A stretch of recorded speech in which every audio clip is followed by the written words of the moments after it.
Howdy there, folks. Welcome into today's video. Buy one, get one free in this one. First one we're going to react to and share my opinion on here is the Fed needs to see people coming into labor force to kind of react to the new jobs numbers that just came out a few hours ago here. And then the second video to react to is the banking system can't function with 4% rates. Very important subject. I'm looking forward to reacting to that one, getting into that one. Hope you guys enjoy this as always. I appreciate every single person that subscribed to the channel. 25,300 plus subscribers now. Thank you, everybody. Also, thank you, everybody that supports on Patreon. I just made new moves in the Patreon portfolio yesterday. If you want access to that, that will be pinned comment down there. Action, Joe Livornia, SMBC Nikko Securities of America chief economist and former chief economist for the National Economic Council. Betsy Stevenson, University of Michigan professor of public policy and economics and a former member of the President's Council of Economic Advisors. We still have Steve Leisman and Rick. I know our guests are working with us on Friday, but I just got to start with Leisman because he gave us all the pregame forecasts. Steve, it really is. You know, if it had been, I think if players were set up for plus 400,000, that did not happen. So it wasn't one of those shockers either way. It was, 6,000 above the estimate. Well, Joe, there's a little piece of this that makes me think it's a touch weaker than expected. And that's because if you just do the private sector, it was 189. And remember, that's what ADP is forecasting. They were down at 145. There were 47,000 jobs added from government, most of that being, or about half of that was local education and local government. So in terms of the private sector, it's a relatively weak number. The other aspect of this, which is that you had the leisure and hospitality up by 72,000, that's a sector that's still striving to get back to where it was before the pandemic. But we saw retail down 14,000. We saw construction down by 9,000. I guess I think that there's some sort of differentiation finally going on in the job market right now, as opposed to just hire. If you saw the story today about the person who was hired at Meta and didn't have anything to do for a long time until they finally left. I think that may have stopped, Joe. The silliness may have stopped, and maybe there's some actual thinking about who to hire, where to hire them, differentiation by sector. So that's 100%. Now, before we go further here, you may say, well, some of these sectors could even be losing jobs right now. Why would futures even be moving up in any way on that? Why wouldn't they be down huge? Why wouldn't this be seen as a negative? And to be honest, right now, the Fed, the whole system needs to actually see job losses right now. If you basically, we need to continue to slow the economy, so hopefully inflation comes down. That's the belief that the Fed has. Now, whether that works or not, we'll see how that all plays out. But that's the belief. So continue to slow down the economy. The Fed's even talked about unemployment rate going to the 4s or something like that, right?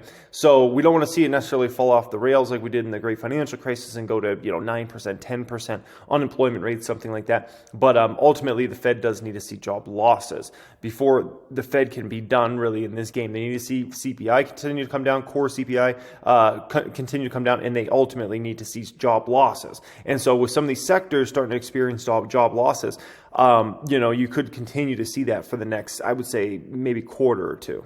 It was hoarding that was taking place at the big companies, right? The big tech companies. Exactly. Yeah.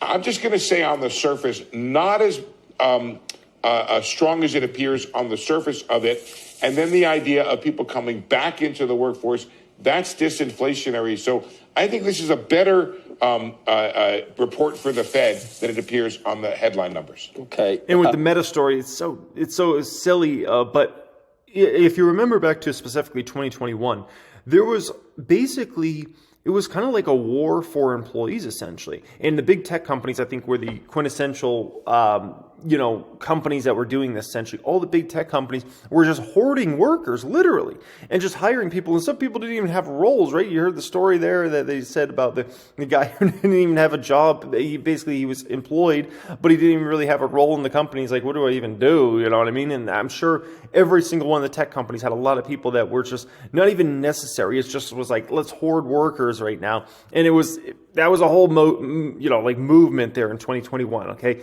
And yeah, those days are long gone now. Betsy, do you have similar feelings about this or opinions about this as what we just heard? The last point was one I was definitely going to make. Look, what the Fed needs to see is people coming into the labor force, and we saw that. We saw labor force participation tick up. But actually buried in that is incredibly good news, which is that it came from men. And that's where we've struggled, is to see the men coming back into the labor force. Realize that what the heck, you bunch of lazy men? Get it together out there, guys. We've been older as a country since the pandemic started. And so getting back to our old labor force participation rate is quite extraordinary. And it means that the labor force participation rate of our prime age people, 25 to 54, is well above where it was prior to the pandemic. And that has been driven by women. So it was thrilling to see male labor force participation tick up here. In terms of the government jobs, the thing is that we have not seen a recovery. By the way, question, she brings out men, getting back into the workforce, some people that weren't working. Why is that happening? Okay, big question. I'll answer that for you. The reason that's happening, a few parts. Assets have gone down a lot, right? Depending upon where you've been at. I mean, a lot of stocks are down heavily. Crypto's down heavily, right? So if you had investments, those have gone down. What about if you just held cash? Well, your cash is certainly not worth what it was worth 3 years ago or 5 years ago, right? So, because of obviously massive inflation we felt over the last several years now at this point in time. Like $1 million today is not what $1 million was, let's say, 3 years ago or 5 years ago, or certainly 10 years ago, right? And so naturally, when you have an environment like that, like people start saying, oh, shoot, man, maybe I need to go back to work. Maybe I need to start having an income, something like that, right? So I think that's something. Maybe there's a few buy the dippers out there and they're like, hey, man, a lot of stocks on discount here. The indexes don't really, they're giving a little bit of an illusion that the stock market's higher than it really is. But when you dig beneath the surface, below the top 20 biggest stocks, you start to realize the stocks flooded in the market right now that are 52-week lows, multi-year lows, all-time lows. And there might be a few people like that. I don't think that's a very big percentage, but it might be a few smart ones out there that are like, now might be a good opportunity to make some money and go ahead and put that money into, let's call it some of these positions. Jobs. As of last month, for every 100 men who worked in the public sector before the pandemic, we only had 97 men. For every 100 women, we only had 99 women. So seeing some recovery in government is expected. And I think what is really the story here is the ongoing reallocation in our economy. The goods sector lost jobs. Those private sector jobs that we got, it was -7 goods sector. All of the addition was in the service sector. Where were the majority of the jobs in the service sector? Exactly where we would expect them, in the sectors that have been slowest to recover: leisure and hospitality, and education and health services. Okay, so Joe, the disconnect between what the Fed says and where the bond market has been, does this number confirm that the bonds were on to something, or are both the Fed and bonds can still be right about what the future actually? No one knows still. So this doesn't settle. Right. No one knows still. Doesn't settle. Yeah. I mean, the economy is bending. Labor market is certainly slowing. You're seeing that in the various PMIs. The claims numbers with the revisions are important. This is a bit disinflationary in the sense that labor supply is increasing as labor demand is slowing. We saw JOLTS really weaken. When I saw the data, I thought, oh my gosh, the next thing we have to focus on is the CPI. It was sort of a very more or less as consensus report. The private number that Steve mentioned being under 200,000 is noteworthy. We continue to slow. The market now is going to debate, Joe, whether it's 25 or nothing at the May meeting, and that could come down to the next set of data. So again, we're at this fulcrum. Are they done tightening, or are they going to maybe go one more time? That hasn't been resolved, so the markets and the Fed are still sort of in the same zip code. Well, that's a lot of people would settle for that binary choice, one more time or none. There's people that think they're going, 5-6 more times. Now, they can't go that much, Joe, not with what the curve is telling us, and not certainly what's happening on the banking side. The Senior Loan Officer Survey on May 8th is going to be very important. That should show further significant tightening. And that lending data is very forward-looking. I mean, it tells us where the economy is going, and that has to tighten given what we've seen with the regional banks. Yeah, and to be honest, I mean, let me just put it like this, okay? The stock market, companies, they need to see this happen, not just from the Fed perspective, but also because there's been obviously a huge movement up in wages, right, which hurts companies' profitability. And you say, okay, well, what if a company just raises prices? Okay, that adds to the inflation problem. So if I have to pay a worker $25 an hour to get them through the door instead of $18 an hour, right? Now either my profitability is hit, which obviously hurts, the way that company's valued, or I have to raise price on my customers, right? If I raise price on my customers, then that adds to the inflationary environment we're in, right? And so it just kind of is like this cycle. It just is a vicious cycle to get out of. So this is why ultimately the labor market, if anything, I think a lot of folks are out there rooting against the labor market in the short term, which is counterintuitive to almost any other normal time out there. The banking system can't function with 4% rates. Looking really forward to this one. University of Chicago Booth School calling for an independent commission to look into the Fed, writing the following. In the last 2 years, the Fed has failed twice. It has failed to see inflation coming, and it has failed to see the banking crisis coming too. The nation needs a trustworthy Fed to combat inflation. The only way to recover this trust is through a transparent, independent, and authoritative commission whose findings are believable. President Biden should appoint such a commission without delay. Luigi, I'm pleased to say, joins us right now. Luigi, good morning. Good morning. Is this the Fed chair's fault, or is this an institutional problem? I think that's what we need to find out. I fear that it's an institutional problem more than just a chairman problem. It's easier to replace the chairman than to sort of rethink the institution. But I think that it's a very consensus institution. So I think the failures were shared and something has gone wrong. Is that a polite way of saying there's too much groupthink at the Fed? I think that definitely is the case, but I think maybe there is more. Maybe there are not enough economists, and so this is I think a low point on the board. I think only half have a PhD. So in economics, now you don't need to have a PhD in economics, but helps in understanding a situation like the one we're now. I think, in my personal opinion, I think a lot of the folks at the Fed are too disconnected from reality. I think a lot of them are too into the numbers and the data, backwards-looking data mostly, right? Rather than just being in the real world. Because I can tell you, being in the real world, knowing people that run small businesses, I was hearing in the back half of 2020 and into 2021, or early 2021, inflation was already out of control. The data wasn't showing it. But every single person I knew that ran a small business was already telling me how much prices were going up. This is at the end of 2020, beginning of 2021, way before the Fed was even considering being worried about inflation, right? And so that was a moment I think the Fed should have already started to at least consider, we might have to start moving up rates here. We might have to start actually fighting this and talking about this, right? And then they could have continued that through kind of like the middle of 2021 and the end of 2021, and we could have had a more gradual increase in rates. We might never have had to go as extreme as we had to go, but because the Fed kind of kept the sloshing of money out there, right, and they weren't in reality, and they were looking at backwards looking data, and they were disconnected from what's going on in the real world, ultimately they lagged by probably a year, if not more than a year, when they should have been ultimately making moves there, okay? And so that's my opinion, but how do you get those folks to get into the real world? I don't know. That's a problem, okay? That's the issue. What are they getting wrong right now?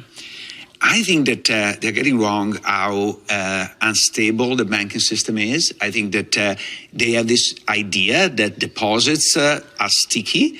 And I think that, first of all, we have never experienced in recent time a spread of 400 basis points between what you get on the money market and what you get on your deposit. And second, the world has changed. Deposits are mobile. They are really, Google say, a click away. And so I think that if deposits move in search of better yields, then banks have to realize their losses. The idea of losses held to maturity that can stay there and not have any impact, I think is sort of a fantasy. Well, what do you think the Fed should be doing? I mean, at a certain point, this is really the consequence of banks not managing their assets well enough, isn't it? Or do you really think this really lies with the Fed? No, I think that the Fed has a huge responsibility of the fact that they should have understood that they couldn't raise rates so fast. Because when you raise rates so fast, you're going to impose losses in the bond market, and who's going to bear those losses? Insurance companies, then you have to bail them out. Banks, then you have to bail them out. So unless all the losses are among us, investors, individual investors, then something happens. And so that was an extra reason to intervene early on the inflation. They were very complacent and said, oh, we have the tools, we're going to do it, we let it go a little bit, but don't worry because we have the tools. I think that their tools were not very sharp, and they should have recognized that. How much do you think that the banking crisis that people talked about 3 weeks ago has abated, has really sort of moved from some sort of acute phase into perhaps a chronic question around flows and with respect to credit creation, but not necessarily a crisis? I think it's possible and hopeful that it's not going to be an open crisis like we've seen in the past. However, clearly put a lot of softness in the banking sector, particularly regional banks, which we need to remember, those are the ones who lend to small and medium enterprises. The large banks tend to do syndicated loans to big firms, but the bread and butter of the economy is with the regional banks, and they are very soft, and they see deposits flowing out. And they are not going to make loans because if they make loans and then deposits fall out, Schwab's down to 48. Oh my gosh! They have to sell securities and have to make losses. So I think that the first thing they do for sure is not make new loans, and then probably they're going to try to slowly divest their securities when they can.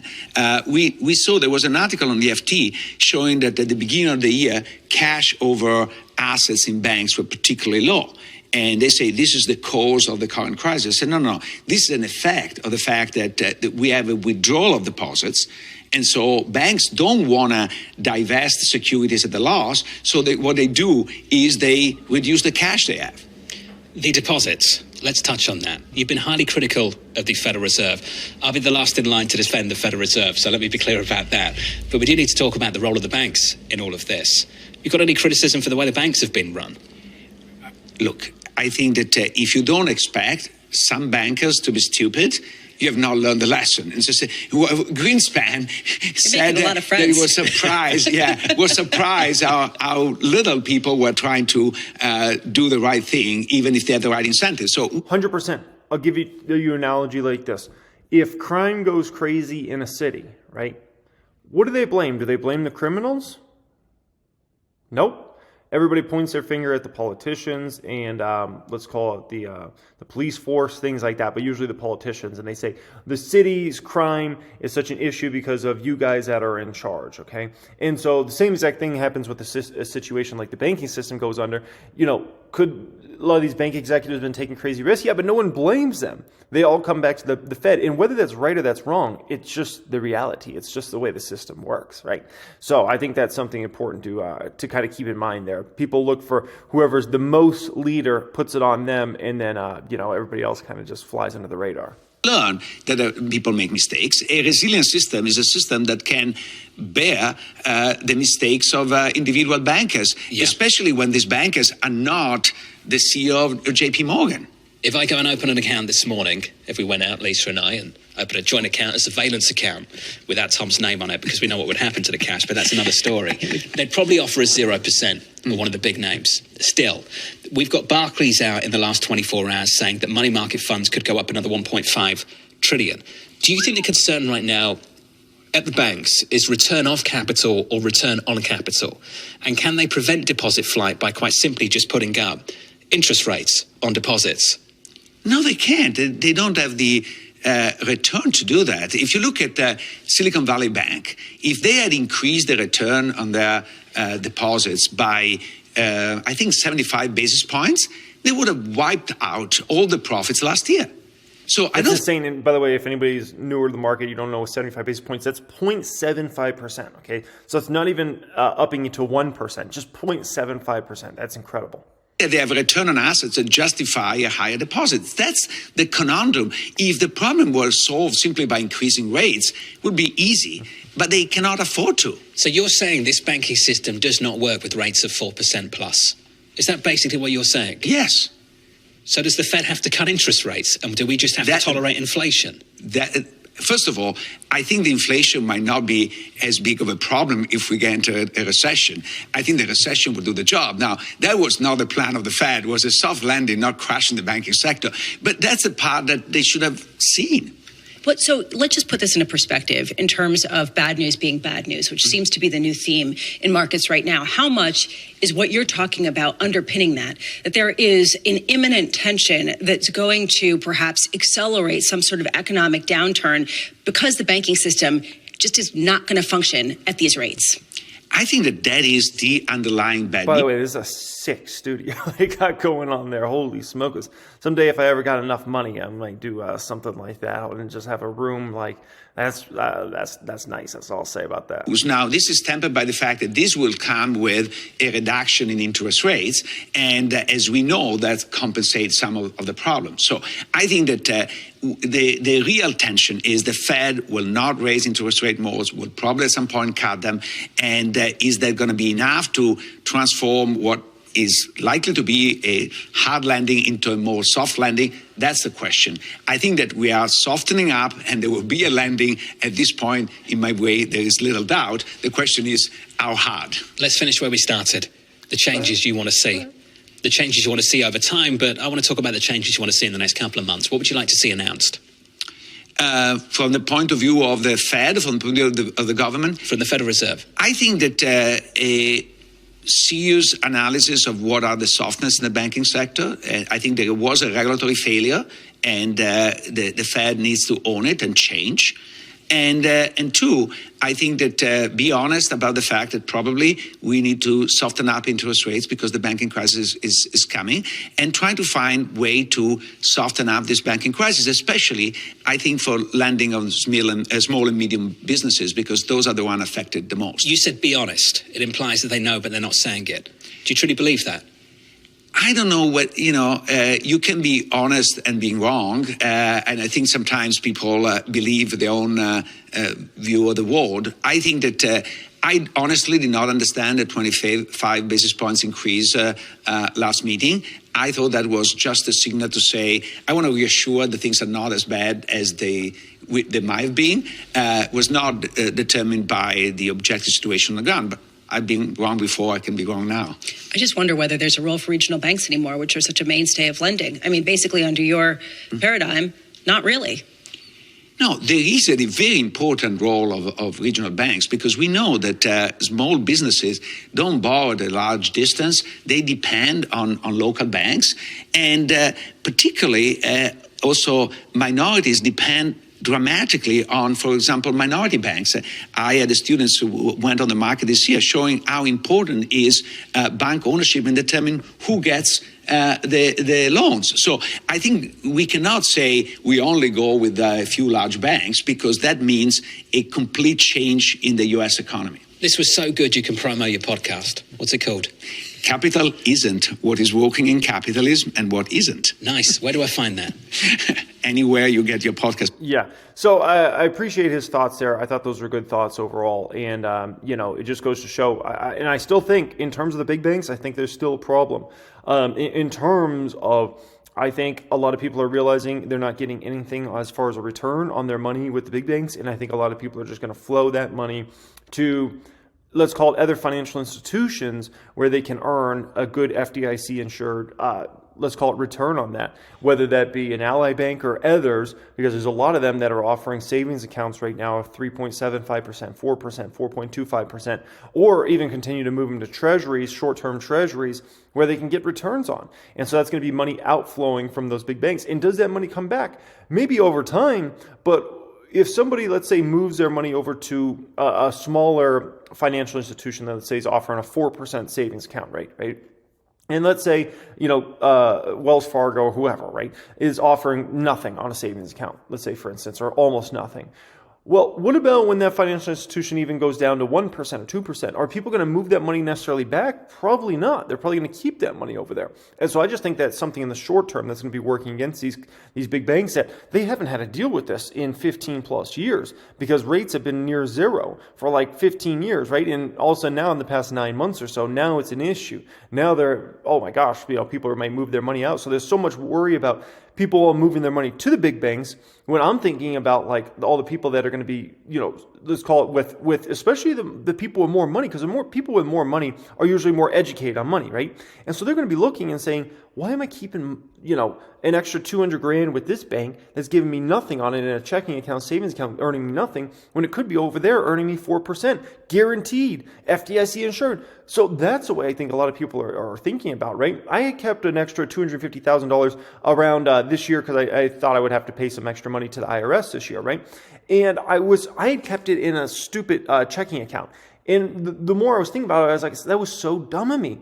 I could have earned thousands of dollars of guaranteed interest if I just moved that money to another financial institution that was offering a good rate. And I was like, that was dumb. That was literally dumb. I literally wasted thousands of dollars by not moving that money over there. And there's more and more people realizing, oh my gosh, I could be making hundreds of dollars, thousands of dollars, or in some cases, tens of thousands of dollars by just moving my money from this financial institution that gives me nothing over to this one over here that is actually giving me like 3, 4, 5% right now. So that's my thoughts on that. Appreciate you guys. Much love as always. Thanks for being subscribed here, folks. 25,300 plus subscribers. If you get good value out of this channel, support us on Patreon. That will be the pinned comment down there. You also get to see all the moves I'm making in the market. We also even have a Discord chat if that's something you're interested in as well. And have a great day.